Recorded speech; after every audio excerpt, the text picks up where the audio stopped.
You haven't said anything about the propriety or impropriety of holding a political rally at this time. No, there's nothing like propriety or impropriety. Nobody is going there to declare a gubernatorial ambition. Well, nobody is going there to declare a presidential ambition. Well, Piper here says it's against the law to hold political rallies at this time.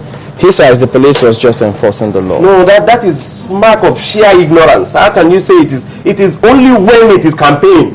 It is campaign that you can say does not start now until when INEC declares a time for the election. That does not in any way affect your freedom of association and assembly. That they call them the Rivers Liberation whatever is what they call the association. It is not APC. It is not PDP. Chamberlain, that is a straight word. Just okay, let us understand. Just a minute. Let me get this in, because I mean, no one should hoodwink anyone, because groups come up with different names. You heard the police say that look, they applied for a certain permit to do one thing and they did another.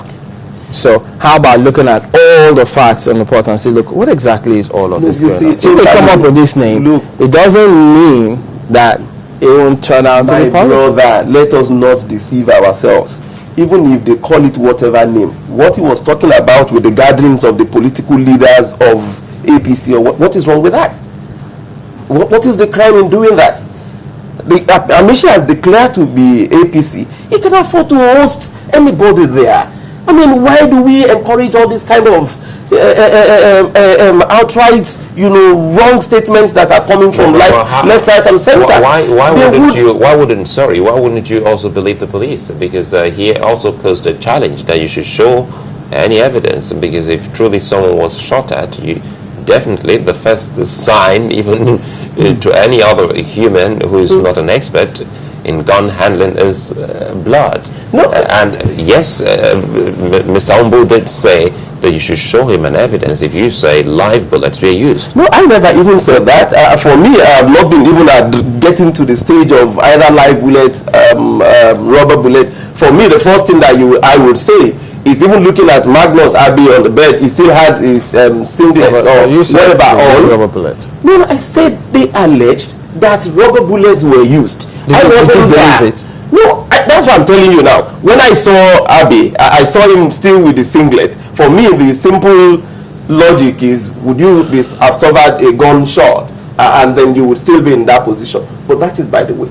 I am treating the merit and demerit of the statements by the Commissioner of Police. Okay, from all that you have seen, right, from both of all that happened there, do you think rubber bullet was actually used? No, well, I have no evidence to that effect. I have not seen any proof to the effect that was used. It's just on what you also read on the pages of papers, like myself, where we can't until we can see. And for me, I mean, it's said to have been flown to the UK within a span of 24 hours and the rest of that. Even that is said he'll be there for 48 hours. In the UK? No, the doctor said he was going to be there for 48 hours. But the newspaper reports is already saying he's been flown to the UK. So, but for me, like I said, I take issues from where I have the facts and evidence. And the clear one is what the Commissioner of Police have just said, which is where I responded, and this is where the issues are. And like I said, this is one of the states where you are likely to have the beginning of what determines the 2015 is going to look like. If care is not taken, if a rubber bullet is used, there's not likely to be any blood. And if a tear gas canister is shot at you at close range, it's not likely to. You just have an impact, and the doctor said there was a swelling. But should the police have reacted the way they did? No, there should never have been, and that has continuously played itself out in Rivers State. The response of the police commissioner has automatically constituted himself into an authority with such a power to determine what happens and what does not happen in the state, and that is wrong. And that is where I mentioned the issue of the conspiratorial silence. And you don't think all parties are involved in this whole conspiracy you're trying to paint? Everyone and anyone, because for the first time, even most journalists would say, for the first time they're getting to see a doctor grant an interview. When you say something is critical, you're administering treatment, and you're also talking. So you look at the police version, you look at the doctor, you look at those who were actually protesting, and you look at almost all players of this particular developments in Rivers State. Looks to some that they're all guilty and all working towards an unhealthy purpose. Well, I would not want to be part of those who would blame the victims for trying to actually play out his own issues to the world to hear. If the police have not started on the note of which they started and create the fertile ground for what you're saying, then it wouldn't have happened. If they have not gone there to go and disperse such a peaceful, attempted peaceful gathering with that show of force, there wouldn't have been basis for what you're talking about. Let's talk about this other matter, because I mean, the River State is witnessing so much going on at this time. The other time, members of the State House of Assembly were in Government House and they passed the budget. What did you think of that?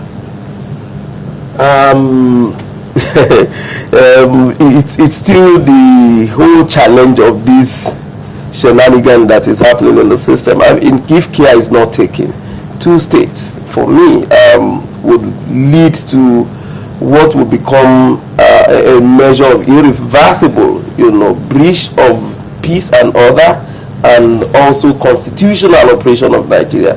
One, like I have always said, is Taraba State. The other one is this River State we're talking about.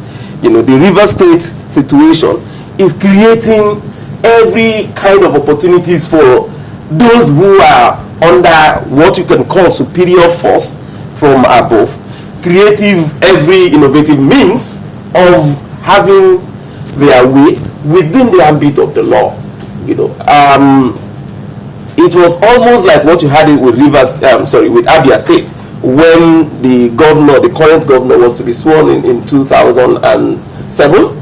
When it was very difficult for them to do it in Abia State for the fear of EFCC and the rest of it, and they had to run into their liaison office in Lagos to have that swearing in conducted, and that was also sanctioned as part of